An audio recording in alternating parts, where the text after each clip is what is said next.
Hello friends, आपके अपने channel MVS classes में आपका स्वागत है। दोस्तों, आज का हमारा टॉपिक है भौतिक व रासायनिक अभिक्रिया। चलिए देखते हैं इसमें भौतिक अभिक्रियाओं के बारे में। देखिए, सबसे पहले भौतिक का शाब्दिक अर्थ किसी पदार्थ के बाह्य अवस्था, अर्थात वह पदार्थ ठोस है या द्रव है या गैस है। ठीक है, जब किसी पदार्थ को केवल भौतिक अवस्थाओं में ही परिवर्तन होता है तो ऐसी अभिक्रियाएं क्या कहलाती है? भौतिक अभिक्रियाएं कहलाती है। चलिए देखिए, किसी पदार्थ के दो गुण होते हैं। कौन कौन से होते हैं? भौतिक गुण और रासायनिक गुण। भौतिक गुणों में क्या होता है?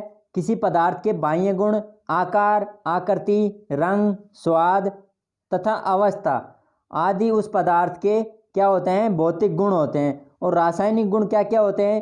किसी पदार्थ के आंतरिक गुण, अर्थात उस पदार्थ का संगठन ही उस पदार्थ के रासायनिक गुण होते हैं। ठीक है, चलिए देखिए, सबसे पहले पढ़ते हैं भौतिक परिवर्तन के बारे में। Physically change. फिजिकली चेंज में देखिए, पदार्थों में होने वाले ऐसे परिवर्तन जिनमें पदार्थों के बाह्य गुण अभी देखे थे, आकार, आकृति, रंग, स्वाद व अवस्था। अर्थात भौतिक गुणों में तो परिवर्तन तो होता है, लेकिन उनके रासायनिक गुणों में कोई परिवर्तन नहीं होता। उनके सिर्फ किस में होता है? भौतिक गुणों में। भौतिक गुणों में परिवर्तन होता है और रासायनिक गुणों में नहीं होता है। रासायनिक गुण कौन कौन से होते हैं? पदार्थ की संगठन होना रासायनिक गुण कहलाते हैं। इनके कुछ उदाहरण हैं। उदाहरण देखिए, पानी का बर्फ में तथा बर्फ का पानी में पिघलना, ये किसका उदाहरण है? भौतिक परिवर्तन का। इसी प्रकार सोने का पिघलना भौतिक परिवर्तन का उदाहरण है। कांच का टूटना, लोहे का चुंबक में बदलना, नमक का पानी में घुलना, रबर का खींचना, मोमबत्ती का पिघलना, पानी में रेत का घुलना और बल्ब का जलना, संघनन, आसवन। देखिए फ्रेंड्स, यहाँ पे एक आया है मोमबत्ती का पिघलना। भौतिक परिवर्तन में मोमबत्ती का पिघलना और रासायनिक परिवर्तन में हम पढ़ेंगे मोमबत्ती का जलना। ठीक है, इनको आप ध्यान रखना। इसके बाद में देखिए रासायनिक परिवर्तन। रासायनिक परिवर्तन में क्या है? Chemically change. पदार्थों में होने वाले ऐसे परिवर्तन जिनमें पदार्थों के भौतिक गुण तो बदलते ही हैं, यानी कि उनके साथ साथ रासायनिक गुण भी क्या हो जाते हैं? बदल जाते हैं। ठीक है, और ऐसे परिवर्तनों में एक नया ही पदार्थ प्राप्त होता है, जिन्हें क्या कहते हैं? रासायनिक परिवर्तन कहते हैं। रासायनिक परिवर्तन के उदाहरण देखिए, कोयले का जलना, लकड़ी का जलना, दूध से दही का बनना, लोहे पर जंग लगना, अवक्षेपण, दहन होना, किण्वन की क्रिया, मोमबत्ती का जलना।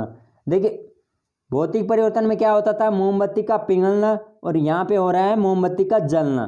ठीक है फ्रेंड्स, इसके बाद देखिए, जो रासायनिक परिवर्तन होते हैं उनमें एक ही दिशा में होती है, एक ही तरफ चलकर संपन्न होती है जो भी क्रिया होती है। अतः ये क्या कहलाती है? अनुत्क्रमणीय परिवर्तन।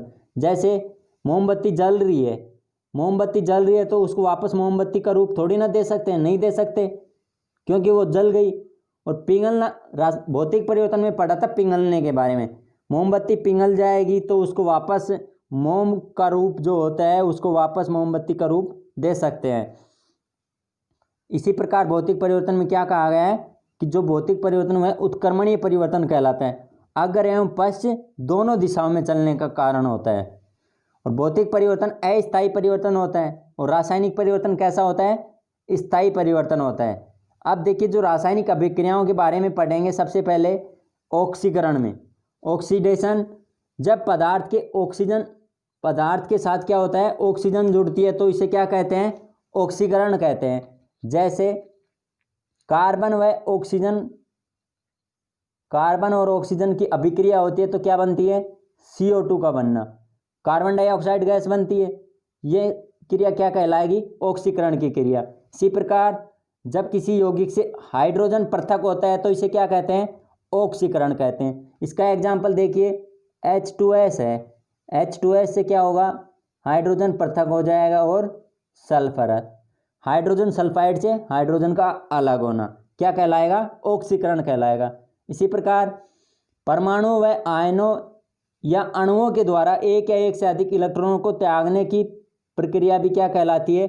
ऑक्सीकरण कहलाती है। इसका एग्जाम्पल देखिए, जैसे सोडियम है। सोडियम इलेक्ट्रॉन त्याग देता है। इलेक्ट्रॉन त्यागने को पर क्या हो जाता है?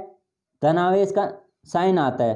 उसके पास इलेक्ट्रॉन की कमी हो जाती है, उसे धनावेश के साइन से दर्शाते हैं। और मान लीजिए किसी के पास इलेक्ट्रॉनों की अधिकता हो जाए, जैसे क्लोरीन है, क्लोरीन के पास इलेक्ट्रॉन की अधिकता हो जाए तो उस पर कैसा साइन आएगा, ऋणात्मक का साइन आएगा।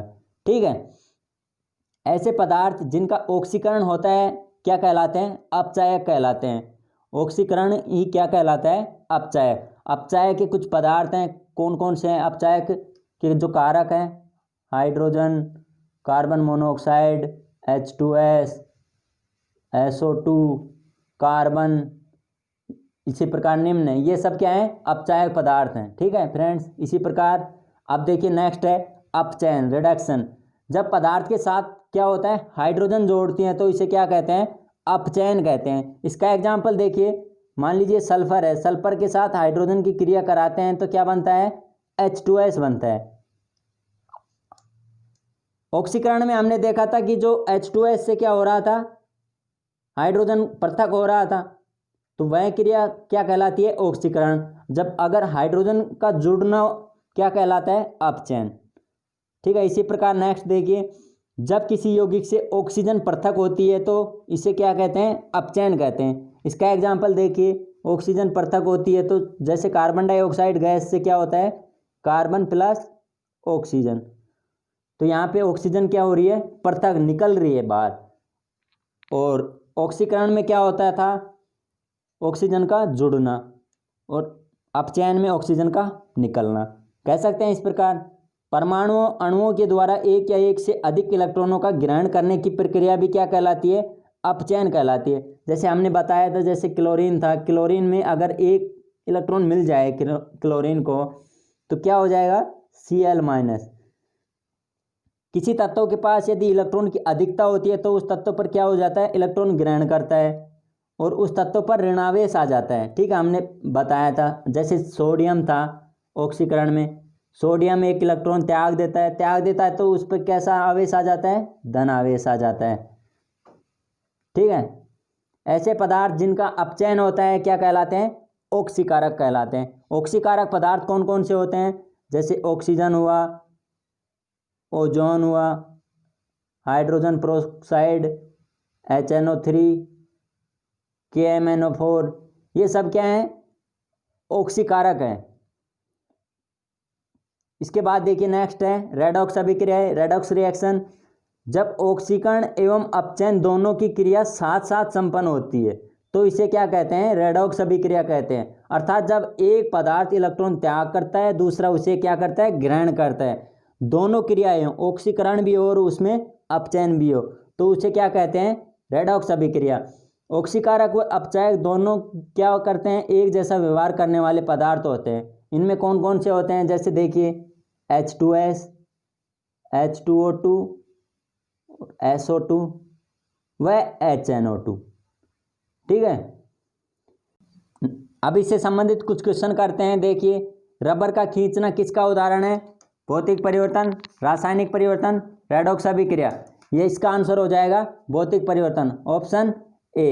इसी प्रकार नेक्स्ट क्वेश्चन, निम्न में से कौन सा परिवर्तन उत्क्रमणीय व अस्थायी परिवर्तन होता है। उत्क्रमणीय व अस्थायी परिवर्तन कौन सा परिवर्तन होता है, भौतिक परिवर्तन। और जो रासायनिक परिवर्तन होता है उसमें क्या होता है, अनुत्क्रमणीय व स्थायी परिवर्तन होता है। नेक्स्ट है, निम्न में से रासायनिक परिवर्तन का उदाहरण है।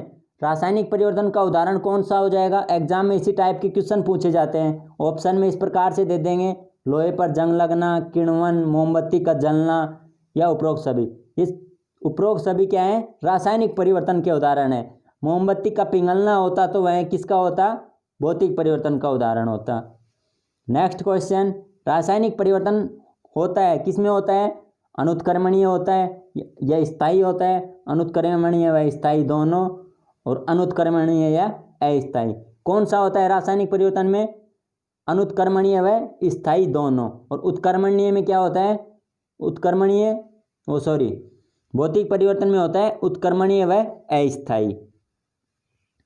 नेक्स्ट देखिए, ऐसे पदार्थ जिनका ऑक्सीकरण होता है क्या कहलाते हैं, ऑक्सीकारक, अपचायक दोनों।